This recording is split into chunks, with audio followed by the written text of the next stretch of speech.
Okay so okay मेरी आवाज़ सब लोगों को क्लियर आ रही है? सब लोगों को क्लियर आ रही है आवाज़? Okay that's good. सो चलिए मैं सब लोगों को वेलकम, जितने भी न्यू स्टूडेंट्स हैं पुराने स्टूडेंट्स हैं सब लोगों को वेलकम नून अकेडमी के ऑनलाइन लर्निंग प्लेटफॉर्म पे। और आज हम न्यू चैप्टर स्टार्ट कर रहे हैं और न्यू चैप्टर है हमारे पास chapter number 25 and that is man and his environment. ठीक है, आदमी और उसका एनवायरनमेंट। तो क्या होता है एनवायरनमेंट? क्या होता है ये माहौल, ये एनवायरनमेंट? क्या होता है ये एनवायरनमेंट भाई? इसके अंदर चार पांच मेजर टॉपिक्स हैं। सराउंडिंग्स हो, बायोलॉजिकल साइकिल्स हैं, बायो जियो केमिकल साइकिल्स जिसमें वाटर साइकिल है, नाइट्रोजन साइकिल है, ठीक है, फ्लो ऑफ एनर्जी है, इकोसिस्टम में एनर्जी का फ्लो कैसे है, इकोलॉजिकल सक्सेशन है, पॉपुलेशन डायनेमिक्स है और ह्यूमन इम्पैक्ट ऑन एनवायरनमेंट है। ठीक है, तो प्रीवियस बुक से थोड़ा सा ये चेंज है। पिछली बुक में जो है वो मैन एंड हिज एनवायरनमेंट में बहुत कुछ डिफरेंट चीज़ें थी, लेकिन यहाँ पे कुछ उस दूसरे टाइप से बताया गया है इसको। तो इंटरेस्टिंग चीज़ें हैं, बात करेंगे इसके ऊपर वन बाय वन। ठीक है, सबसे पहले तो चैप्टर का इंट्रोडक्शन। तो मैन और उसका एनवायरनमेंट, एक आदमी और उसका एनवायरनमेंट। तो सबसे पहले एनवायरनमेंट क्या होता है? What is environment? अगर कोई बोले कि एनवायरनमेंट क्या होता है तो यस का जवाब देंगे आप लोग कि व्हाट इज एनवायरनमेंट। तो हमारी सराउंडिंग जहाँ पे हम रहते हैं, ठीक है, हमारी जो सराउंडिंग में जो भी पर्टिकुलर चीज़ आती है इर्द गिर्द। फॉर एग्जाम्पल अभी राइट नाउ आप स्टडी टेबल पे बैठे हुए हैं, सामने लैपटॉप है, कॉपी है, पेन है, देख रहे हैं सब कुछ, खिड़की है, may be cup of T. ठीक है, एक अच्छा सा एनवायरनमेंट है।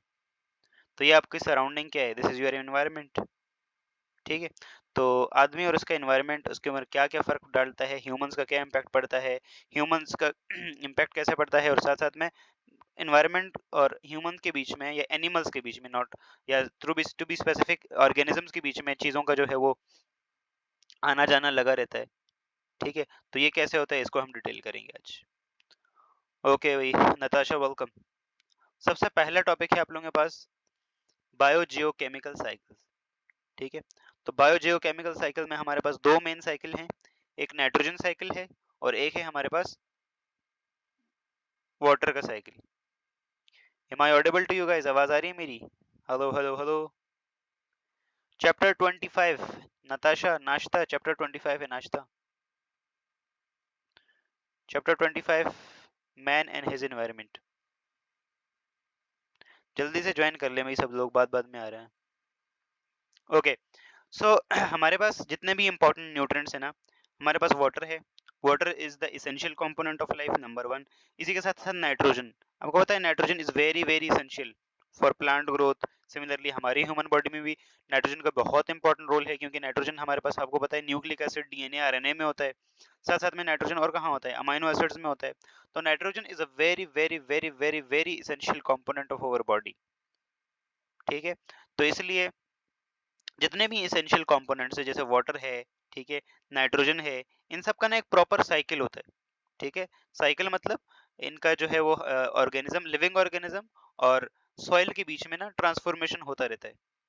ठीक है, इसी को हम कहते हैं बायो जियो केमिकल साइकिल। देखो, बायो का मतलब लिविंग ऑर्गेनिज्म, जियो का मतलब अर्थ, और केमिकल का मतलब तो ऑलरेडी ये केमिकल है, और साइकिल का मतलब होता है गोल गोल घूमना। जैसे आप लोगों की लाइफ एक साइकिल है, गोल गोल घूमना। समझ नहीं आता आप लोगों को? बस गोल गोल घूमते जाएंगे।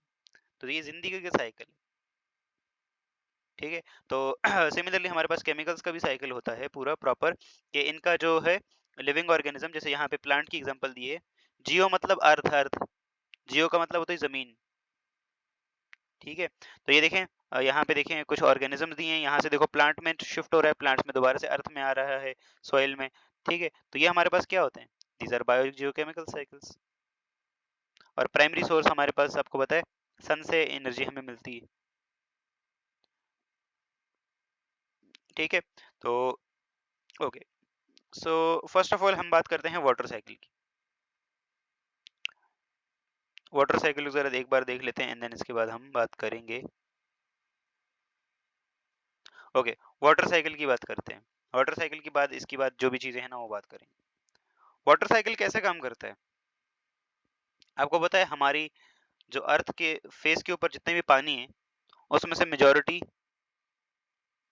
सईदा शहर बायो जियो केमिकल का मतलब क्या है? सिंपल यार, ये देखो फॉर एग्जांपल, बायो का मतलब होता है लिविंग ऑर्गेनिज्म, ठीक है। जियो का मतलब होता है अर्थ, और केमिकल का मतलब होता है तो केमिकल, ठीक है। तो बायो मतलब लिविंग ऑर्गेनिज्म, कोई भी, एलजी मतलब लिविंग ऑर्गेनिज्म, ठीक है। जियो का मतलब अर्थ, जियो का मतलब होता है अर्थ, और केमिकल का मतलब केमिकल, जैसे वाटर हो गया, वाटर इज अ केमिकल, ठीक है। नाइट्रोजन हो गया, ठीक है। फास्फोरस हो गया, सल्फर हो गया, ठीक है। इसी के साथ साथ और भी बहुत इंपॉर्टेंट कंपोनेंट्स होते हैं हमारी बॉडी के, जिंक हो गया, छोटे छोटे बाकी मिनरल्स हो गए, ठीक है।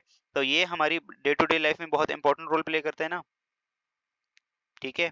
अब ये हमारे पास एक लिविंग ऑर्गेनिज्म, अज्यूम करो ये कौन है, लेट्स सपोज एक लिविंग ऑर्गेनिज्म है ये, तो इसका एक प्रॉपर क्या होगा, इसका ना इसका और एक अर्थ, ये सॉइल है हमारे पास, सॉइल, इसके बीच में ना चीज़ों का एक्सचेंज होता रहेगा, ठीक है। इन केमिकल्स का एक्सचेंज होता रहेगा। फॉर एग्जांपल, अज्यूम करो ये प्लांट है, लेट्स सपोज, तो प्लांट जमीन में से क्या लेता है, नाइट्रोजन लेता है, ठीक है। साथ में से क्या लेता है, जितने भी एसेंशियल कंपोनेंट्स है, पानी, नाइट्रोजन, फास्फोरस, सल्फर, ये सारी चीजें जमीन में से लेता है, ठीक है।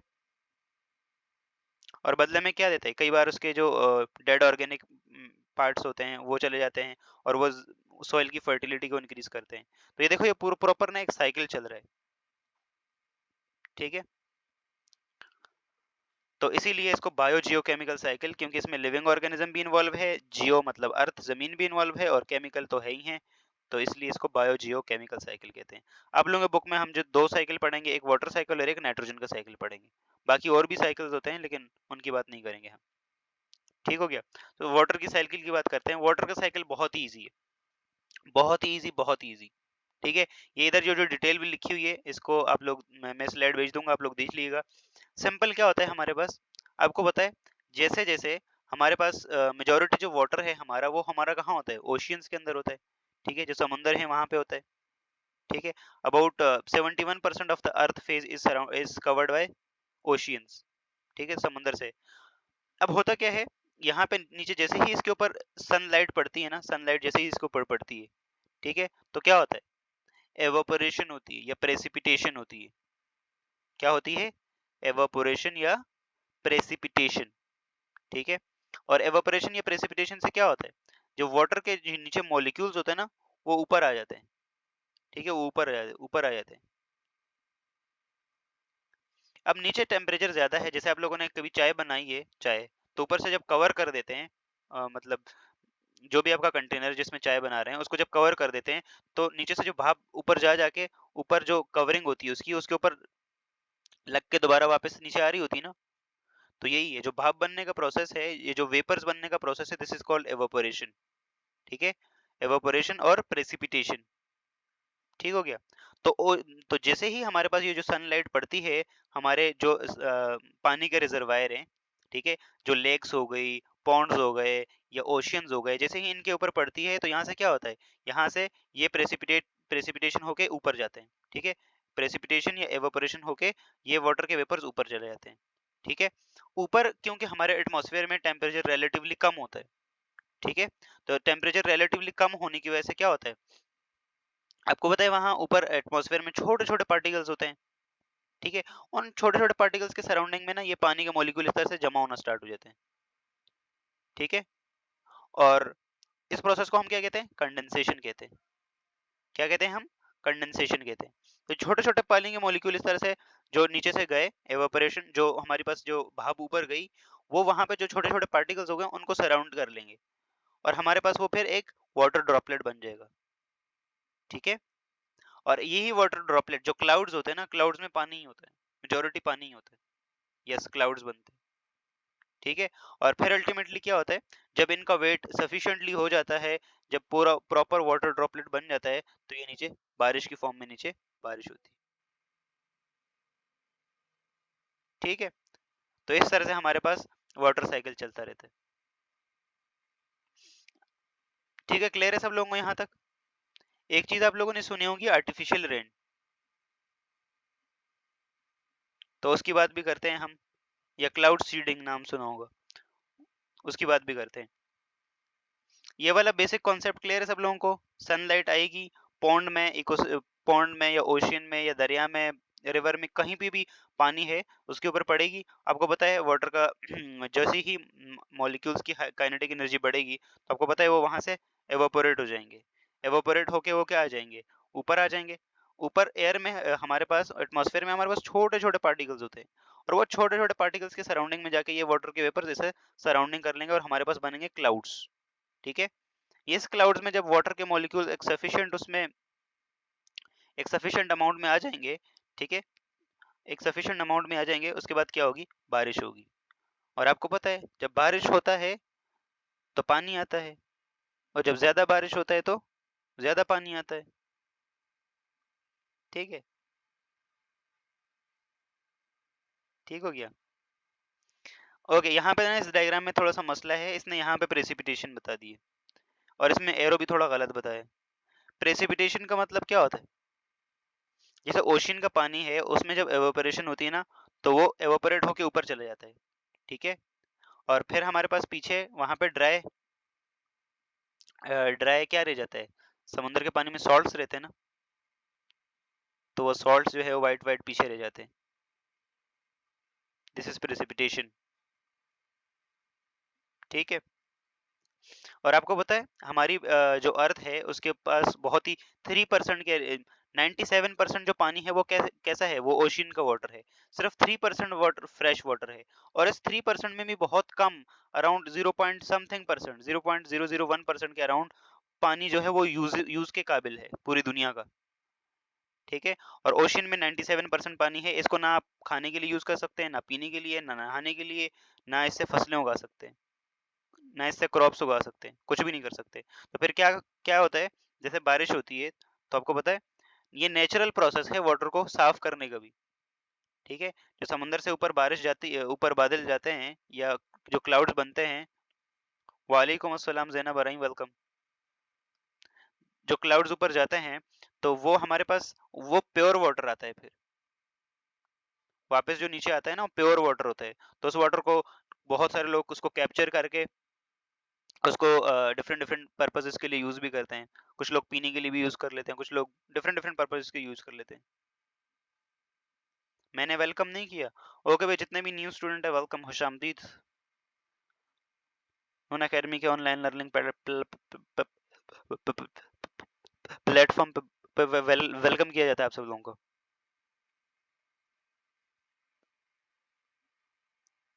जहर, जहर welcome, welcome to the Noon academy. जहर वेलकम। पहले जहरीले लोगों की कम थी कमी थी, जो अब और भी जहर आ रहे हैं। Okay welcome, just kidding. अच्छा, एक चीज और है, आइस कैसे बनती है फिर, जो बर्फ होती है बर्फ कैसे बनती है।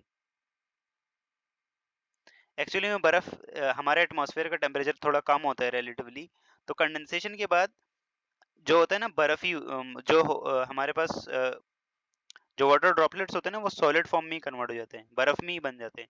लेकिन जैसे जैसे वो नीचे आते हैं ना जमीन की तरफ, तो नीचे जमीन का एटमॉस्फेयर का टेम्परेचर थोड़ा रिलेटिवली हाई होता है, तो नीचे फिर वो दोबारा वाटर ड्रॉपलेट में कन्वर्ट हो जाते हैं, और फिर वो जो है वो बारिश हमें फील होती है। क्लियर है यहाँ तक, वाटर साइकिल सब लोगों को क्लियर है। अब इसकी जितनी भी थ्योरेटिकल पॉइंट्स है जरा वो देख लें एक बार भाई, क्या बोल रहा है ये क्रिस्टोफर क्लारो, यहाँ तक Claro. Okay, so nutrient circulate, ये देखो लिखा हुआ है nutrient circulates in the cycle through ecosystem. ठीक है, पहला पॉइंट जो मैंने आप लोगों को बताया था, तो nutrient circulate in cycles through ecosystem, the movement of exchange of elements and essential compounds required for life between organism and environment। ठीक है, वही बात जो मैंने आप लोगों को बताई कि भाई लाइफ के लिए जो एसेंशियल कंपाउंड्स हैं, सल्फर है, सोडियम है, जिंक है, फास्फोरस है, नाइट्रोजन है, ये बहुत इंपॉर्टेंट है। तो लिविंग ऑर्गेनिज्म की बॉडी में और एनवायरनमेंट के बीच में इनका एक्सचेंज होता रहता है। ठीक है, in the environment, the reservoir of the water in the earth crust is known as biogeochemical cycle। तो यहाँ पे इसने क्या बोला है, the movement and exchange of element and essential compounds required for the life between organism, the environment reservoir of water and the earth crust is known as biogeochemical cycle। The cycles refer to the wide range of biological, geological and chemical activities that contribute to the balance and sustainability of ecosystem. भाई ये theory है, आप लोग बस just read कर लेना, ठीक है, इसमें कोई इतना हाई फाई रूल नहीं है, मैंने आप लोगों को जस्ट टॉप की चीजें ऊपर ऊपर की बता दी, ठीक है।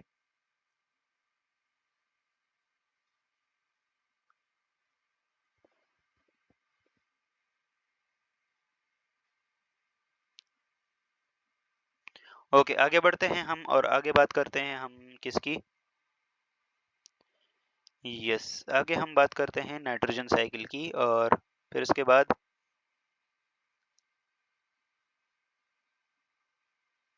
अब nitrogen cycle, yes, nitrogen cycle के लिए लेट मी एक डायग्राम ऐड कर देता हूँ मैं यहाँ पे। Nitrogen cycle, all files this p c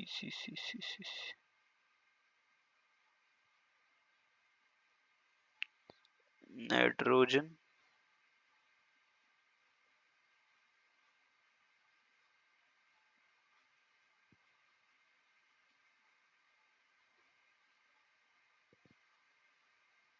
okay, यहाँ देखें, इस वाली स्लाइड में सब लोगों को क्लियर नजर आ रहा है नाइट्रोजन साइकिल। नाइट्रोजन साइकिल के 3-4 इंपॉर्टेंट स्टेप्स हैं, ये देखिए।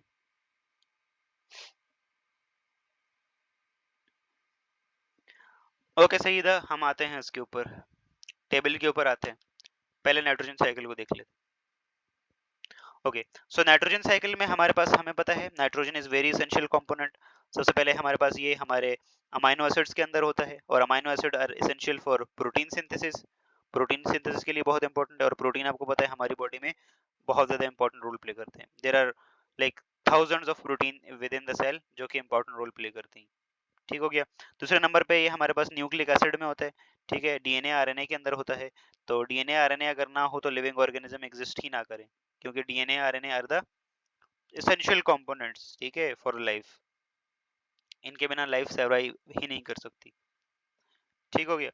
तो अब नाइट्रोजन हमारे लिए इन दो चीजों के अंदर जरूरी होता है, ठीक है। प्लांट की ग्रोथ के लिए भी नाइट्रोजन जरूरी होता है। तो अब हमारे पास ये कैसे कैसे होता है काम, तो अभी देखते हैं कैसे होता है। तो सबसे पहले हमारे पास क्या होती है, नाइट्रोजन फिक्सेशन। हमारे पास हमारे जो एटमॉस्फेयर में, उसमें नाइट्रोजन की कंसंट्रेशन कितनी होती है, ये एमसीक्यूज में भी आता है। यस, कितनी कंसंट्रेशन होती है नाइट्रोजन की,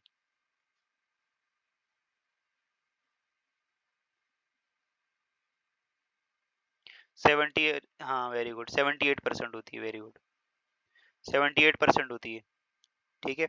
और यस, ऑक्सीजन कितनी होती है, 21%, और कार्बन डाइऑक्साइड कितनी होती है, 0.03%, ठीक है। तो 78% एक हमारे atmosphere is the biggest reservoir of nitrogen. लेकिन ये जो नाइट्रोजन है ना, N2 वाली नाइट्रोजन, ना इसको हम यूज कर सकते हैं ना प्लांट यूज कर सकते हैं, ठीक है, ना इसको हम यूज कर सकते हैं ना ही इसको प्लांट यूज कर सकते हैं। तो फिर क्या होता है, यस, ये वाली नाइट्रोजन हमारे लिए यूजलेस है। तो फिर हमारे लिए नाइट्रोजन फिक्सेशन का एक प्रोसेस होता है, वो कौन करता है, तो वो देखें कौन करता है नाइट्रोजन फिक्सेशन। तो देखें हमारे पास, देखें ये नाइट्रोजन है, ये N2, इसकी फिक्सेशन होती है पहले स्टेप में, इसे हम क्या कहते हैं, नाइट्रोजन फिक्सेशन। नाइट्रोजन फिक्सेशन कैसे होती है भाई, तो जब तेजी से बिजली चमकती है ना, तो उससे जो है वो नाइट्रोजन के जो आइंस बनते हैं, ठीक है, और नाइट्रोजन जो है वो आइंस में कन्वर्ट होकर सॉइल में जो है वो फिर शामिल हो जाती है। दिस इज नाइट्रोजन फिक्सेशन, एक तरीका ये है। एक तरीका ये है कि there are nitrogen fixation bacteria होते हैं, ठीक है। तो कई सारे जो बैक्टीरिया होते हैं, आप लोगों ने नाम सुना होगा, लेग्यूम फैमिली जो है, लेग्यूम फैमिली के जो प्लांट्स होते हैं, उसमें जो है वो हमारे पास क्या होता है, नाइट्रोजन फिक्सेशन बैक्टीरिया होते हैं, और उसका सिम्बायोटिक एसोसिएशन होता है प्लांट के साथ। प्लांट को वो नाइट्रोजन फिक्स करके देते हैं, और प्लांट से वो अपने लिए डाइट लेते हैं, ठीक है। उन बैक्टीरिया का क्या नाम है, yes, what is the name of those bacterias, anyone, कोई बता सकता है। उन नाइट्रोजन फिक्सेशन फिक्सिंग बैक्टीरिया का क्या नाम होता है जो किसी प्लांट के लिए, साइनोबैक्टीरिया भी नाइट्रोजन फिक्स करता है नहीं, लेकिन उसका स्पेसिफिक नाम है।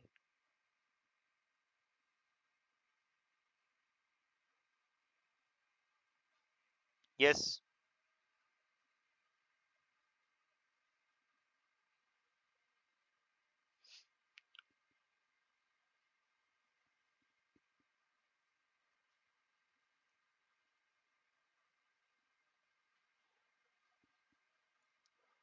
यस ओके एजोबैक्टर सही है और एजोबैक्टर ठीक है और एक बैक्टीरिया राइजोबियम राइजोबियम ठीक है तो ये बैक्टीरिया हमारे पास क्या करते हैं डायरेक्ट ये जो एटमॉस्फेयर की इनटू है ना इसको प्लांट के लिए फिक्स करके देते हैं ठीक है और एक तरीका और है कि ये देखो जितना भी डेड ऑर्गेनिक जो मतलब वेस्ट है फॉर एग्जांपल ना तो वहां पे इस ऑर्गेनिक वेस्ट से भी जो है वो हमारे पास नाइट्रोजन फिक्स होता है NH4 अमोनियम आयंस की फॉर्म में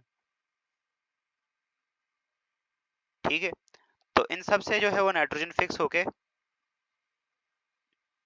हमारे पास क्या होता है वो नाइट्रोजन आ जाता है या तो अमोनिया की फॉर्म में या नाइट्रेट की फॉर्म में NH4 सॉरी अमोनियम की फॉर्म में अमोनिया अमोनियम की फॉर्म में आ जाता है इसके बाद और नाइट्रोफाइंग बैक्टीरिया आते हैं ये नाइट्रोफाइंग बैक्टीरिया उसको ना नाइट्रिफिकेशन करके उसको नाइट्रेट्स में कन्वर्ट करते हैं ठीक है नाइट्रेट्स में और ये जो नाइट्रेट होता है ना इसको हम प्लांट को यूज कर सकते हैं ठीक है प्लांट इसको यूज करेगा और इसको यूज करके क्या करेगा अपना फ्रूट बनाएगा या कोई ना कोई सब्जी बनाएगा कोई ना कोई फल बनाएगा और वो फल फिर हम खाएंगे और फिर हमारी बॉडी में आ जाएगा ठीक है और कुछ बैक्टीरिया ऐसे भी होते हैं कि सॉइल में जो नाइट्रोजन होती है ना उसको डीनाइट्रीफाई करके डीनाइट्रिफिकेशन करके उसको नॉर्मल इस वाली N2 के अंदर भी कन्वर्ट करते रहते हैं तो इस तरह से हमारे पास नाइट्रोजन साइकिल काम करता है क्लियर है सब लोगों को यहाँ तक बात क्लियर है नाइट्रोजन फिक्सेशन कैसे कैसे हो रही है नंबर वन जो नेचुरल एक्टिविटी है जैसे बिजली कड़कने से क्या होता है नाइट्रोजन के बीच के ये बॉन्ड होता है ना ये टूट जाते हैं और नाइट्रोजन जो है वो आयनिक फॉर्म में आके यहाँ पे डिसॉल्व हो जाती है ठीक है दोज आर कॉल्ड राइजोबियम और एजोबैक्टर ठीक है राइजोबियम और एजोबैक्टर बैक्टीरिया ठीक है तो एक तरीका है नाइट्रोजन फिक्सेशन का जो बिजली कड़कना ये दूसरा तरीका है बैक्टीरिया के थ्रू ठीक है बैक्टीरिया एक सिम्बायोटिक एसोसिएशन रखता है प्लांट्स के साथ प्लांट्स को वो नाइट्रोजन एब्जॉर्ब करके देता है एटमॉस्फेयर में से ठीक है नाइट्रोजन को फिक्स करके देता है और बदले में वहां से जो है वो क्या लेता है फूड लेता है ठीक है यस हो जाला ये भी बैक्टीरिया हैं जो हमारे पास नाइट्रोजन को फिक्स करें नाम से ही क्लियर है नाइट्रोसोमोनाज और नाइट्रोकोकस कोकस राउंड शेप के होंगे ठीक है तो एक तरीका हमारे पास बैक्टीरिया वाला एक नेचुरल एक्टिविटी वाला और एक ये जो वेस्ट है एनिमल का आप लोगों ने कहीं ऑब्जर्व किया हो जहाँ पे ये जो हमारे पास यस ये गांव में गाय का जो गोबर होता है या बफेलोज का या किसी का भी उसको जो है वो फसल में यूज करते हैं या इवन नॉर्मल केस में भी देख लें आपने देखा होगा ये बात तो ऐसा क्यों होता है तो उनका जो जो हमारे पास वेस्ट होता है उनका उसमें नाइट्रोजन होता है तो वो एज अ फर्टिलाइजर काम करता है बाकी बाकी नाइट्रोजन के लिए फास्फोरस के लिए और डिफरेंट सोर्सेज के लिए हमारे पास यूरिया बेस्ड खाद भी आती है फर्टिलाइजर्स भी आते हैं यूरिया बेस्ड फर्टिलाइजर्स फौजी फाउंडेशन का और फलाने उसका यस मैं जमीन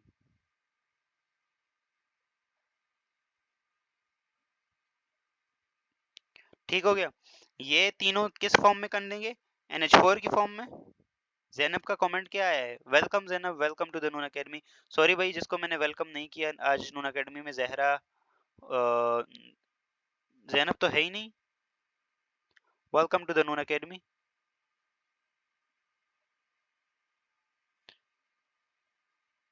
क्या समझ नहीं आया जैनब को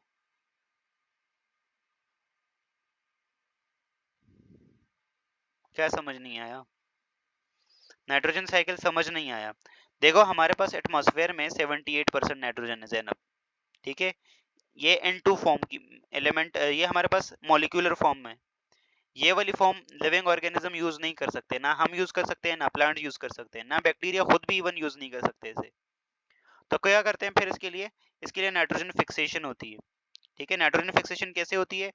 किसी नेचुरल एक्टिविटी से, जो बिजली कड़कती है ना बहुत तेज, तो उसमें नाइट्रोजन का ये जो ट्रिपल बॉन्ड होता है ये टूट जाता है, इसको बहुत ज्यादा एनर्जी चाहिए होती है, ये ट्रिपल बॉन्ड टूट जाता है और ये फिर जो है वो ना अर्थ सॉइल में शामिल हो जाती है नाइट्रोजन। ठीक है, एक तरीका ये है नेचुरल एक्टिविटी की वजह से। एक तरीका ये है कि नाइट्रोजन फिक्सिंग बैक्टीरिया होते हैं। ठीक है, प्लांट्स की ये जो जड़ें होती है ना, कुछ प्लांट्स की, जैसे लेग्यूम फैमिली के जो प्लांट्स हैं, उनकी जो रूट्स होती हैं वहां पे बैक्टीरिया होते हैं, उन्हें हम कहते हैं एजोबैक्टर, नाइट्रोसोमास। ठीक है, इसी के साथ साथ राइजोबियम बैक्टीरिया। तो वो क्या करते हैं, एटमॉस्फेयर में से इस वाली नाइट्रोजन को, N2 वाली नाइट्रोजन को NH3, ठीक है, NH3 NH4 की फॉर्म में कन्वर्ट करके देते हैं। ठीक है, और बदले में प्लांट से क्या लेते हैं, फूड लेते हैं। You scratch my back I scratch yours, तो सेम वैसे ही है। ठीक है, और तीसरा तरीका ये है कि ये जो ऑर्गेनिक जो वेस्ट होता है ना एनिमल्स का, इससे भी जो है वो, जैसे हमारा वेस्ट भी हो गया, एनिमल का भी होगा, किसी कोई भी वेस्ट हो गया, उसके अंदर नाइट्रोजन एक अच्छा सोर्स होता है। तो वो जैसे ही जमीन के अंदर जाता है, जमीन की फर्टिलिटी बढ़ जाती है, नाइट्रोजन का सोर्सेज बढ़ जाते हैं। ठीक है, अब ये NH4 और NH3 की फॉर्म में आ गया। अब यहाँ पे ना जमीन के अंदर कुछ और बैक्टीरिया होते हैं, उन्हें हम नाइट्रीफाइंग बैक्टीरिया कहते हैं। वो नाइट्रीफाइंग बैक्टीरिया क्या करते हैं, नाइट्रिफिकेशन करवा के इसको N2 और N3 की फॉर्म में ले आते हैं, और ये N3 वाली फॉर्म जो है ना, इसको प्लांट यूज कर सकते हैं, इसको प्लांट यूज कर सकते हैं। ठीक है, अब इसको प्लांट यूज करेंगे, आपको पता है हम तो नाइट्रोजन को डायरेक्टली यूज नहीं कर सकें। अब प्लांट क्या करेगा, अज्यूम करो वहां से कुछ चीज बनाएगा। ठीक है, अज्यूम करो फॉर एग्जांपल हमारे पास ना प्लांट क्या बना रहा है, जैसे फॉर एग्जांपल ये ऐसा लेग्यूम फैमिली का कोई प्लांट है, फॉर एग्जांपल ये मटर वाला प्लांट है, या कोई भी बीन्स वाला है। तो आपको पता है बीन्स है या लेंटल्स हो गई या कुछ भी ऐसी चीज हो गई, वहां से हमें अच्छे प्रोटीन मिलती है, और प्रोटीन में आपको पता है नाइट्रोजन होता है, और वो नाइट्रोजन कहाँ से आता है, वो यही जमीन से तो आता है, प्लांट अपने पास से थोड़ी बनाते हैं। और वो नाइट्रोजन फिर हमारी बॉडी में जाके हमारे न्यूक्लिक एसिड का पार्ट बन जाता है, हमारी प्रोटीन्स का पार्ट बन जाता है। ठीक है, तो ये इस तरह से काम करता है। अच्छा, ये तो नॉर्मल प्रोसेस हो गया। अच्छा, एसिमिलेशन मतलब यहाँ पे एब्जॉर्ब हो जाती है सराउंडिंग में। ठीक है, जैसे आप लोगों का फूड एसिमिलेशन होता है, तो यहाँ पे इसी तरह से NH3 नाइट्रेट्स की फॉर्म में जब आ जाता है तो इसकी एसिमिलेशन होती है। अच्छा, कुछ बैक्टीरिया ऐसे होते हैं नॉर्मल नाइट्रोजन के साइकिल को जमीन के अंदर भी, एटमॉस्फेयर के अंदर भी 78% मेंटेन रखने के लिए कुछ बैक्टीरिया यहाँ पे भी होते हैं। अगर जमीन में NO3 की फॉर्म ज्यादा हो गई ना, तो ये डीनाइट्रिफाइंग बैक्टीरिया आते हैं, वो डीनाइट्रिफिकेशन करवाते हैं, और डीनाइट्रिफिकेशन से क्या होगा, जमीन से जो सॉइल है वहां से नाइट्रोजन एटमॉस्फेयर में शामिल होगी। तो ये है हमारे पास नाइट्रोजन साइकिल। यस, आसान है, बहुत इजी सा है। क्लियर है सब लोगों को यहाँ तक? दोनों साइकिल कह रहे हैं, पानी का और वाटर का। ये देखें नाइट्रोजन फिक्सेशन,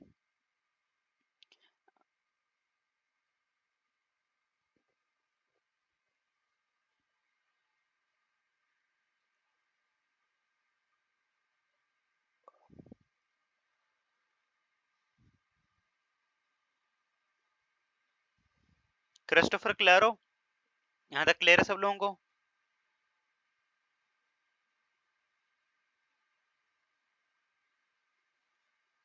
इसके बाद है हमारे पास एनर्जी का फ्लो।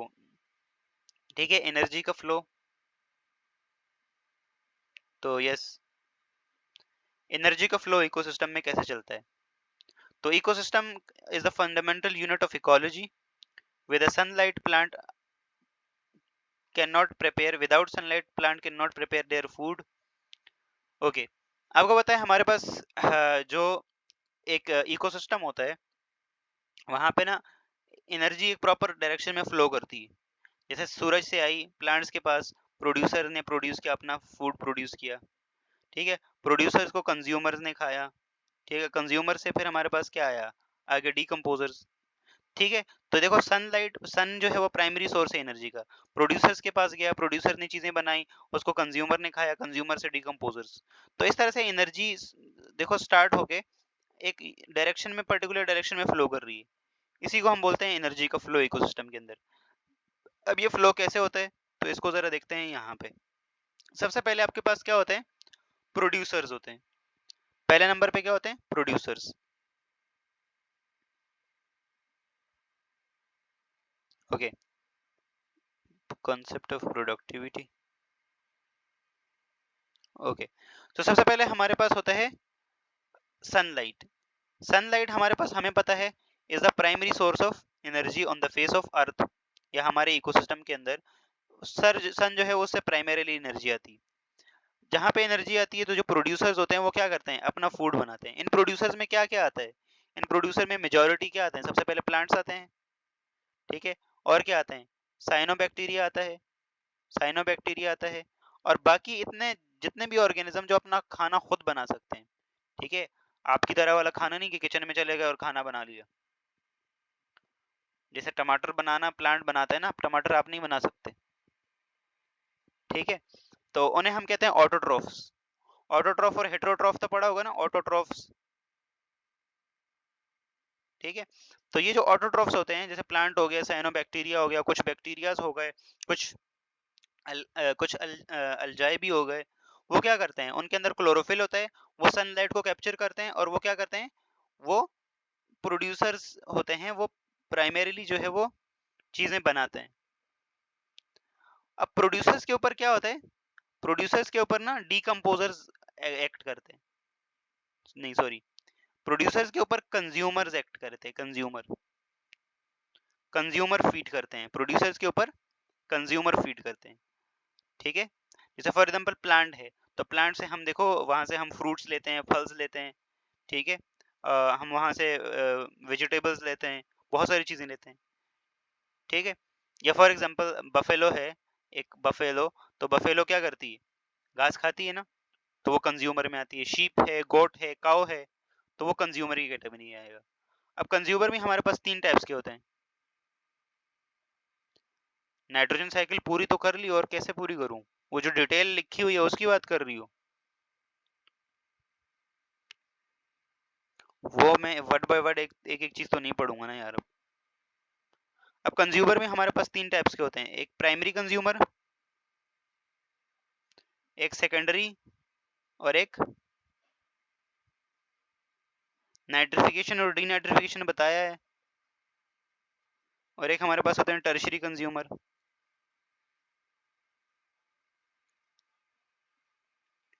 जो प्राइमरी कंज्यूमर होते हैं, जो प्राइमरी कंज्यूमर होते हैं, जो प्राइमरी कंज्यूमर होते हैं वो हमारे पास क्या करते हैं, अमोनिफिकेशन, मतलब अमोनिया का बनना यार। तो अमोनिफिकेशन जो पहला स्टेप है जिसमें नाइट्रिफिकेशन हो रही है, तो वो अमोनिफिकेशन का स्टेप भी है। नाइट्रोजन उसमें से अमोनिया की फॉर्म में, NH4 अमोनियम की फॉर्म में आ रही है, तो पहला स्टेप का नाम अमोनिफिकेशन भी है,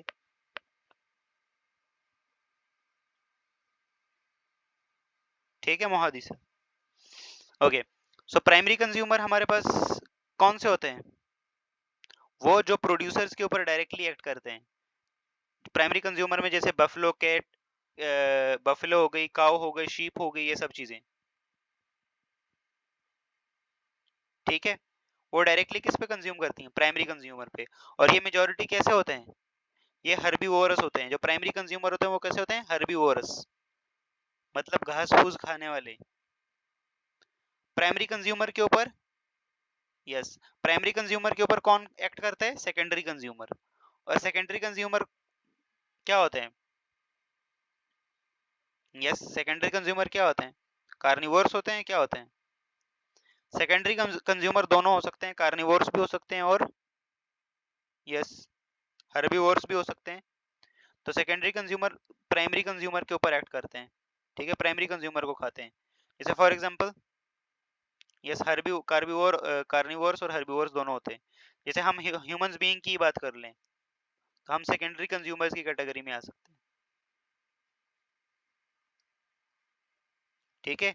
कौवा जो है, कौवा कौवा भी सेकेंडरी कंज्यूमर में आता है, वो फ्रूट भी खा लेता है, और वो गोश्त भी खा लेता है। ठीक है, तो ऐसी चीज जो दोनों ओर से कर सके उसे हम क्या बोलते हैं फिर? ओमनिवोर्स। ठीक है, और फिर अल्टीमेटली सेकेंडरी कंज्यूमर के ऊपर टर्शियरी कंज्यूमर एक्ट करते हैं। ठीक है, और टर्शियरी कंज्यूमर आर मेजॉरिटी वो एनिमल होते हैं या प्रेडेटर्स होते हैं, ये प्रेडेटर्स होते हैं, कार्निवोर्स होते हैं, प्रेडेटर्स होते हैं।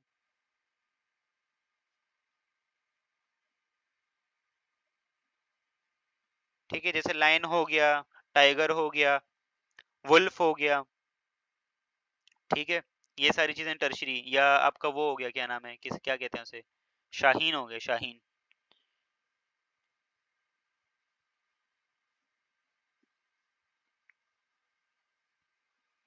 ईगल, शाफ नहीं भाई, शाबाश। ठीक है, और जो टर्शियरी कंज्यूमर होते हैं वो मेजॉरिटी कार्निवोर्स होते हैं, और ये प्रेडेटर होते हैं, शिकार करने वाले होते हैं।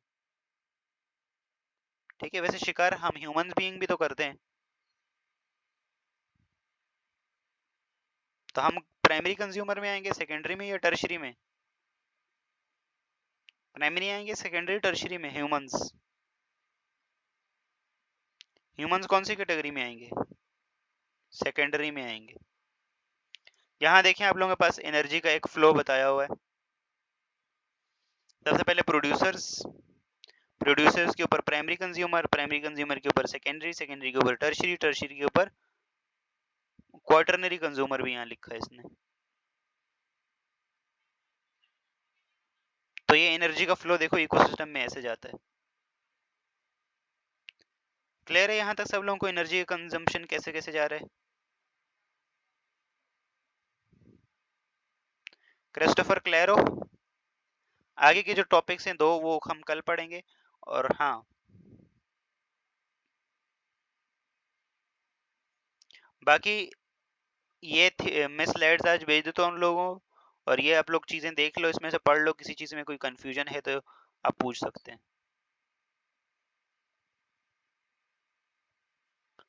लास्ट वाला कौन सा?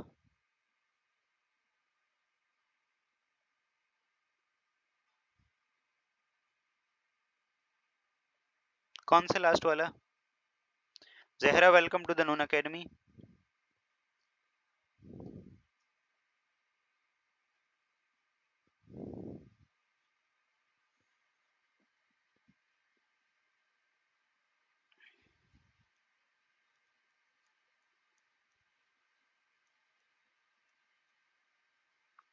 क्लियर है यहाँ तक सब लोगों को? टर्शरी के ऊपर वाला क्वार्टरनरी, ये क्वार्टरनरी इसने बोला है कि, लेकिन ये देखो, ये जो ईगल होता है, ईगल टर्शरी कंज्यूमर में ही आता है। ठीक है, ये जो रैबिट होता है, रैबिट इस रैबिट प्राइमरी कंज्यूमर में आता है। इस डायग्राम में थोड़ा सा मसला है। रैबिट आपको पता है क्या खाता है? रैबिट आप घास खाता है ना, तो प्राइमरी कंज्यूमर्स में आता है, लेकिन इसने सेकेंडरी में लिखा है उसको। ठीक है, और यहाँ देखें एनर्जी का फ्लो देखो, एनर्जी ट्रांसफर हो रही है एक जगह से दूसरी जगह। यहाँ तक क्लियर है सब लोगों को? चलें, होप सो गाइस, यहाँ तक सब लोगों को क्लियर हो गया होगा। अब हम मिलते हैं कल की क्लास में, और कल इस चैप्टर को भी हम समाप्त कर देंगे इंशाल्लाह, होप सो। और आप लोगों को मैं ये स्लाइड्स आज भेज दूंगा, आप लोग पढ़ लीजिएगा।